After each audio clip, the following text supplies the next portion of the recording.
Hello there everyone, welcome to my channel. Victoria here, Radiant Moon Tarot. We are unboxing the Mythos Tarot today. This is Guidance from the Greek Gods and by Helena Elias. So this particular deck came to me in a Witch's Moon subscription box, and it was the first time that I had tried the Witch's Moon package. I've got the Witch's Roots one. So I was very pleasantly surprised to find a very big full-size tarot deck in that box. So we're going to do a proper walkthrough today. We're going to unbox this thing. We're going to have a look at the book. We're going to have a look at some of the cards. We're going to give some first impressions on this.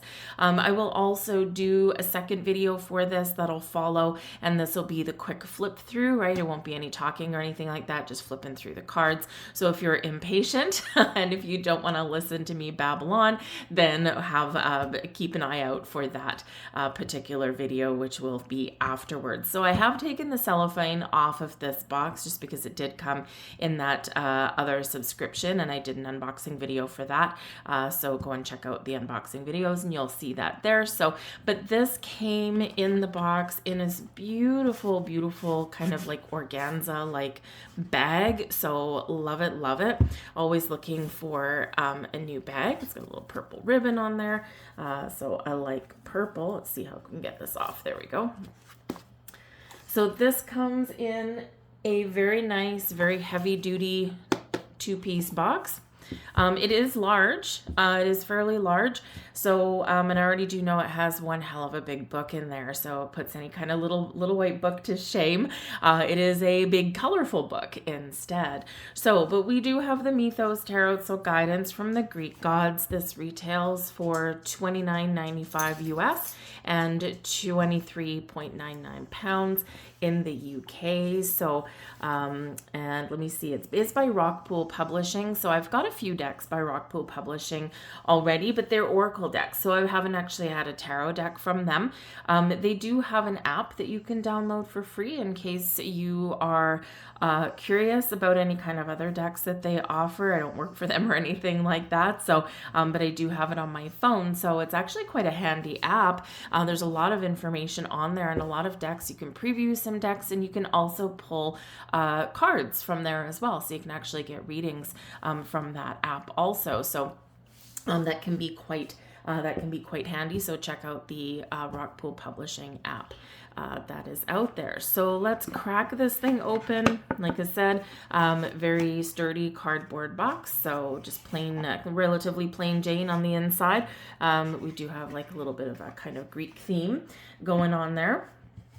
And then here we are on the inside, got a nice little ribbon, and here is the book. So very nice, very thick book. How many pages was this again? This was 172 pages, so pretty good. And the pages are like a kind of semi-gloss thing, so they're actually really good quality, so should stand up to some use. And it is a good, a very nicely bound book here as well. So very beginning of it, we've got, of course, the cover page there. So how to use the cards, major arcana, minor arcana, and then we've got all of the suits in there. We've got acknowledgements, and then about the author and illustrator. This was published in 2023, so I don't know when in 2023. I don't know how long this has been out. Not that that matters. So here's our introduction page, how to use the cards, majors, minors. So if you're a little bit newer to tarot, that's really helpful for you. They do have a few spreads in the beginning of the book.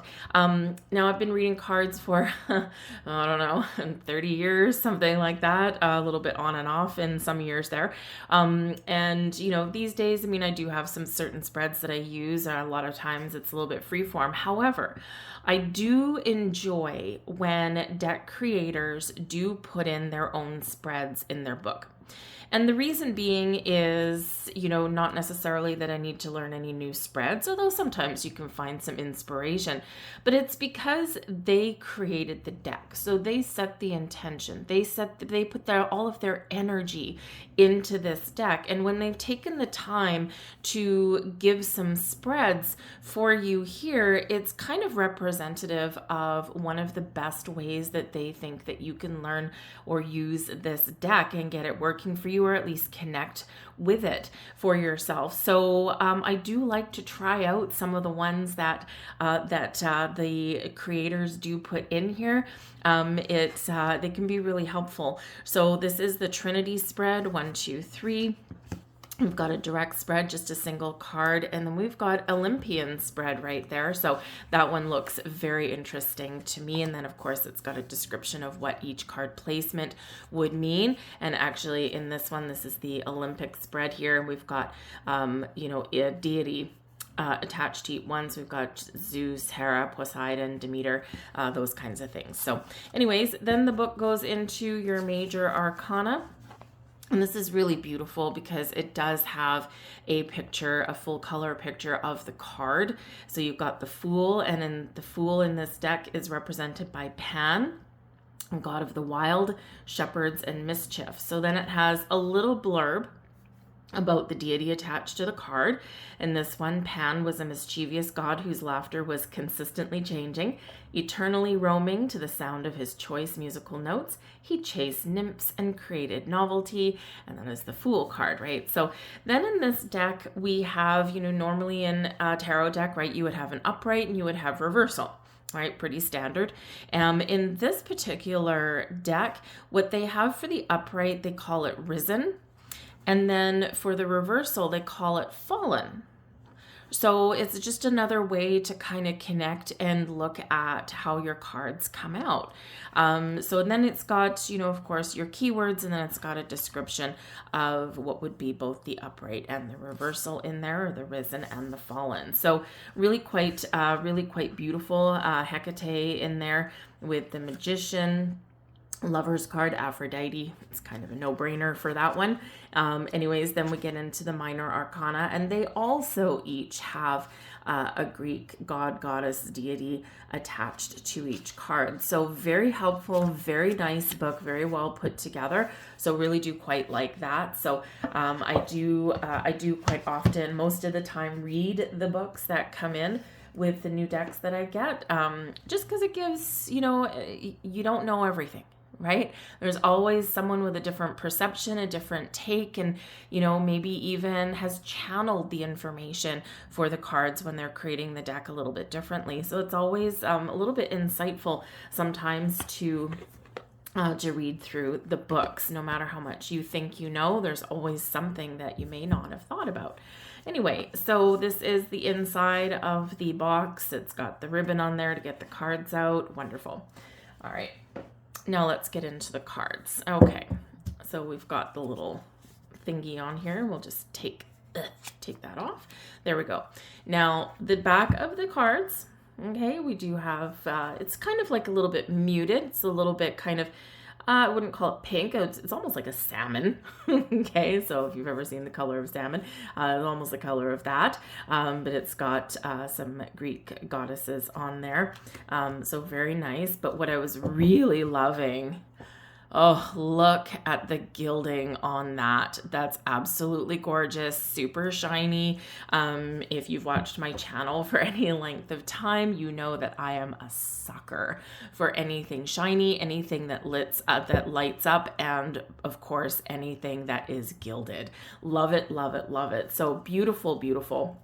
The cardstock themselves, okay, cardstock is very much a personal preference. All right, so not everyone likes the same cardstocks. However, in this, the cards are regular tarot size. If I take my Rider-Waite deck over here, it's the Fancy Pants edition. With that is what I call it, because I don't know what its name is. Anyways, it's the same size as that, okay, and the cardstock, all right, it's very good. It's very sturdy. It's not like papery. It actually is a little bit glossy. Let's see if I can get the shine on it. Oh, it's going to make a little liar out of me. Why isn't that catching on the camera? Well, there we go. Okay. See, a little bit, it is glossy on there. So if you have any direct lighting on it, it's going to reflect on there. So you probably should find the right angle, as I apparently did by accident.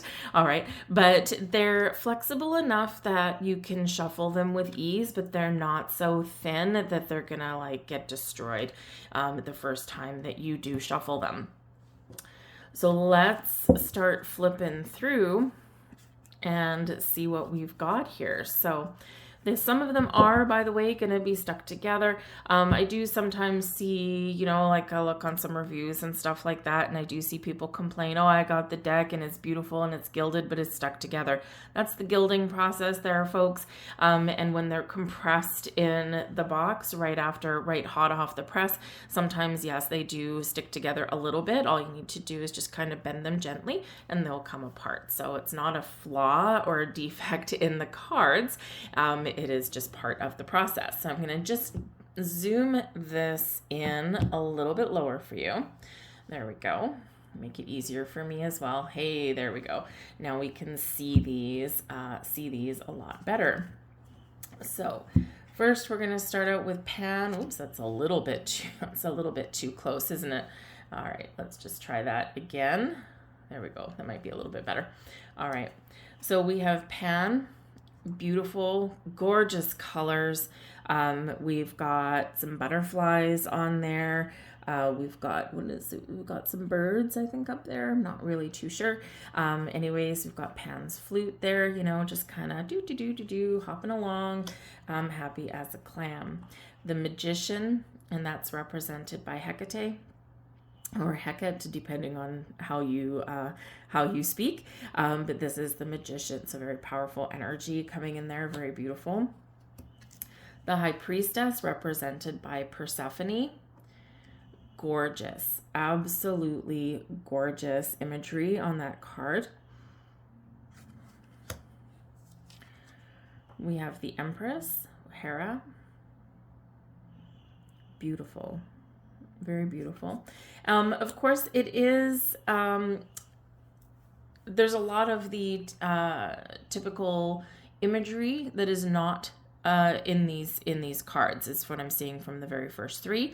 There's, you know, I mean, normally the Empress, right? You would have like some wheat showing up, right? You know, you may have usually on the crown, right? There's the stars there representing the zodiacs, right? On the High Priestess, you would typically have the moon, you would have water, you would have the pillars, right? All of that kind of stuff. So that's not here because I would assume, probably have to read the introduction to the cards, but I would assume it's because they are very much linked to the Greek goddesses, deities that we see here. So that is very connected to a person, whether real or mythological, depending on how you perceive things. So it's really connecting you with the deity rather than with the imagery.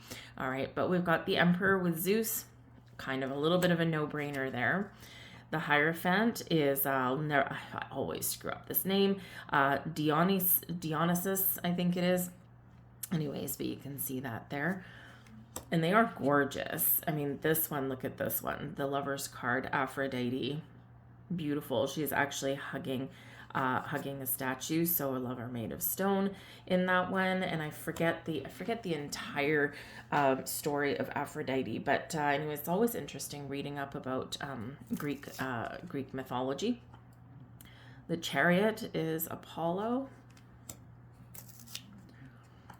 Strength, Atlas.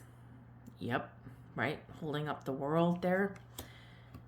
Oh, it's got a few that are stuck together. See, you just go like this with them, go like this a little bit, and then they come right apart. So easy peasy. The Hermit is Hermes or Hermes, however you pronounce that. Wheel of Fortune, Demeter. Justice card is Themis. The Hanged Man, rightfully hanging upside down there. We have Prometheus. The Death card, Thanatos. Temperance, Artemis. And I don't know how, like, I don't know if the camera does these, like, the justice that they deserve, but the images just pop. Like, they just really do pop off of the cards. We've got the Devil, Hades, or Hades, however you want to pronounce that. The Tower, Poseidon. Oh, yes, that certainly does make sense. The Star. Oh, I love the Star card. The Star, we've got Nyx. There, that one's a little bit darker. A lot of times, the majority of the Star cards that you see are very vibrant, very, I mean, starry, yes, but just very, yeah, like very vibrant. They kind of pop off the page, that kind of thing. Not that this doesn't, because it does, but it is a little bit of a darker side than we normally see with the Star card, but it is still beautiful. The Moon, we've got Selene. The Sun, Helios. The Judgment card, Athena. And the World card, we've got Gaia. Gaia. And that is the majors in that deck. I'm just going to move them to the side a little bit. So now we get into the suits. We've got the Ace of Wands, Hephaestus. I probably will screw up that name.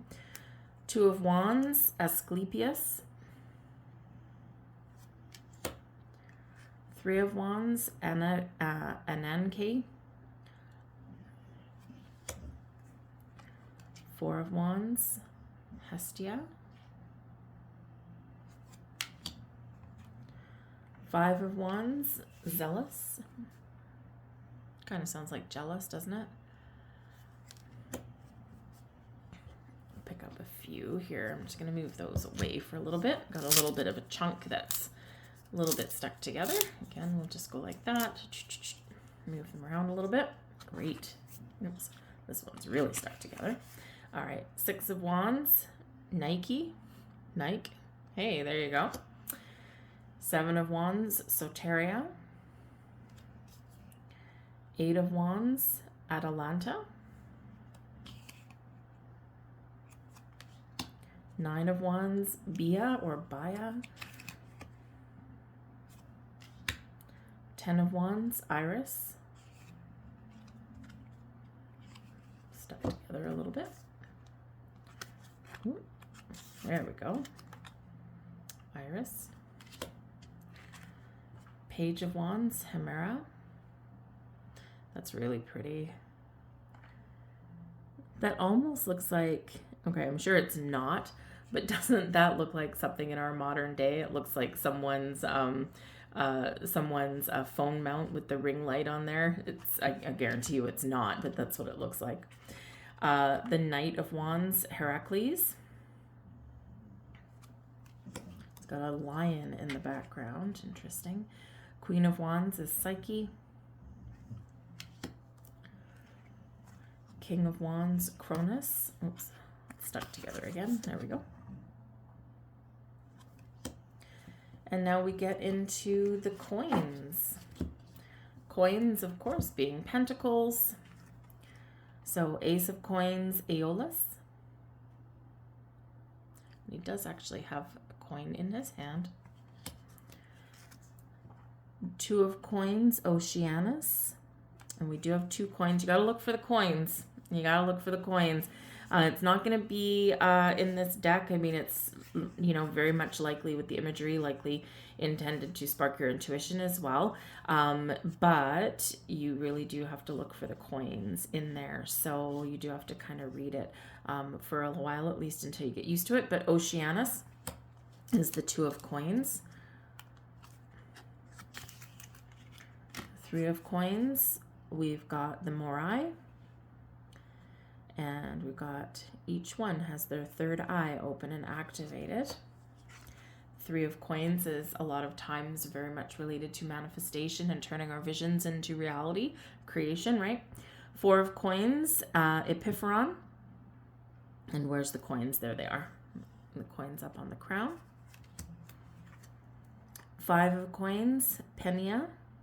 And of course, you know, looks all sad, looks all down in the dumps. Can't see the coins because they're on the back of the arm. Interesting. 6 of coins, Thea. I've got the coins in the crown.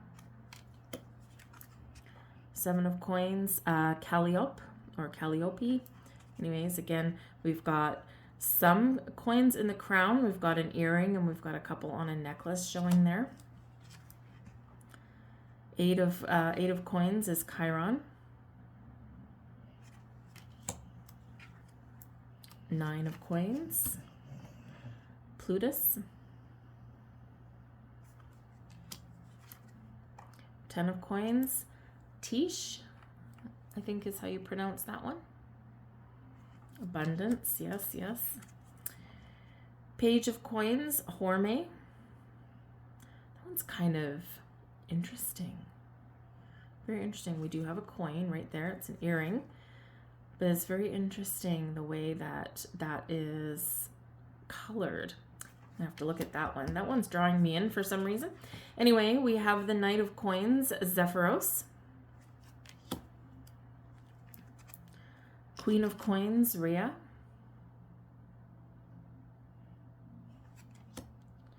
King of Coins, Hyperion. And now we'll get into the cups. So Pontos is the first one with the Ace of Cups. There's the cup, and we've got overflowing out of the cup, overflowing with emotion. 2 of Cups, Hermaphroditus. Pretty sure that's how we're going to say that. There we go. Now, do I show any cups on here? There is not. So again, you're going to have to, you know, get used to the cards, use the cards, or just, of course, read it on the bottom. 3 of Cups, that one's fairly standard in its imagery. We've got 3 people, typically 3 women. We've got 3 cups there, and they don't all look incredibly happy. It is a celebratory card usually with the 3 of Cups, but we do have some social aspect to that as well. The 4 of Cups, and that Styx. And we do actually have some cups down there. They're very difficult to see. 3 of Cups, Leth or Lathe.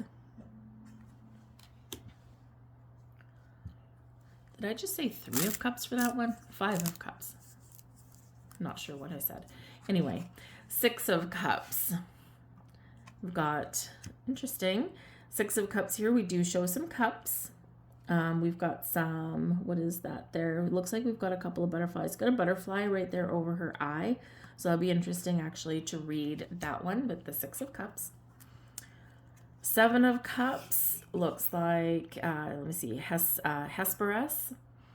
And it almost looks like he's crying. He's got a moon on his third eye, a little crescent moon there on his third eye. Maybe he's getting a little frustrated that he can't make a decision, or he's, you know, maybe living in a fantasy and not reality. But anyways, we have the 8 of Cups. Sharon, how am I going to say that? Sharon or Karen. Anyways, Charon. Hopefully it does have a proper pronunciation in the book, but if not, I'll just look it up and make sure that I'm going to associate that properly. But we've got the 8 of Cups there. 9 of Cups, Amphitrite. 10 of Cups, Naiads. Very pretty, that one, very pretty. 10 of Cups, of course, always very happy ever after, happy life. Page of Cups, Heb or Hebe, Heb probably. That's very pretty. Look at that. Doesn't that just look like a kind of very happy card? Very much draws you in. We've got the Knight of Cups, Morpheus. Queen of Cups, Phoebe. Interesting. That one looks like Phoebe Cates, actually. If you look at younger Phoebe Cates, it looks like that a little bit. King of Cups, Coeus. And now we're into swords. So we've got the Ace of Swords, chaos. Two of Swords, nemesis. Fitting for the swords. A lot of challenging, not difficult cards in the suit of swords, right? Our mind, our communication, our thoughts get away with us. Sometimes lead us down a dark path. Anyway, we've got the Three of Swords there, Eros. And we do have 3 swords right in the heart. 4 of Swords, Hypnos. 5 of Swords, Eris, E-R-I-S. 6 of Swords, Eos.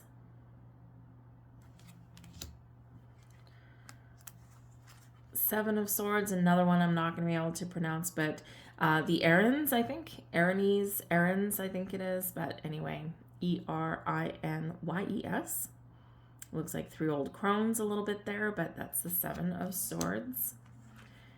8 of Swords, Medusa. Most people are familiar with the story of Medusa. Always a good one to give a read again. The 9 of Swords, Phobos. 10 of Swords, Melpomene. Interesting because in that in the subscription box that I got, they always include a card that they've pulled for you that they've meditated on. And of course I got the 10 of Swords, which kind of a little bit sums up my 2023 in some aspects. We have the Page of Swords, Erebus. Very dark card, but we do have this sword right there. Right, looking forward into the future, new ideas, right? You know, trying to figure things out there sometimes, but sometimes the Page of Swords, of course, is a little something lurking in the shadows there. But anyway, we've got the Knight of Swords, Eris. Queen of Swords, Circe. And we have the King of Swords, Uranus. Lovely. Beautiful deck because of some of the imagery on there, because it's people, right? You're going to have to, I just noticed that the gilt edges actually have sparkles in it. Oh my goodness, would you look at that?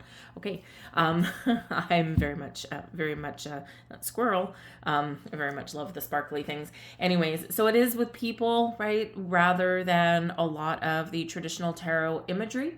So you probably have to like study them a little bit, just get used to working with them. And of course, there are a lot of Greek gods, goddesses, deities, right? All of it. You could get lost down the rabbit hole of Greek mythology, but it is fun and it is interesting. So this is going to be a very interesting deck to work with. But anyways, overall impressions, it's a gorgeous deck. The quality is outstanding. The book, where did I put it? The book is of the highest quality here as well. I mean, we do get some of the decks these days. I mean, a lot of publishing companies are downsizing their books and things like that, right? And this is just quality through and through. So it's absolutely wonderful, and especially like the paper in the book itself as well, right? So it does have that like fine finish to it. So it's very nice. So it's going to make it very good to work with. Very easy to read, very easy to pick up on. But you will have to work with these and, kind of learn a little bit about them. But it is very high quality, very well put together. I'm loving it. Great addition to my collection. I love working with different decks, and I'm drawn to certain decks depending what I'm doing. So overall, first impressions, absolutely fantastic, right? And I just can't wait. Can't wait to get into this. So what did you think of the deck? Do you have this deck? Do you work with this deck? Do you work with Greek mythology? It's in a lot of our astrology. It's in a lot of even our day-to-day lives that we don't quite always recognize, but it's there. It's very interesting. Anyways, drop a comment in the box down below. If you like this deck, throw a like on this video, press that thumbs up. I truly appreciate that. And check out some of the other videos on my channel channel as well. I do monthlies, I do singles readings, I do moon readings, timeless readings, pick a cards, you name it. All kinds of interesting things on there. So check it out. Thank you for watching, guys, and I'll see you later. Bye.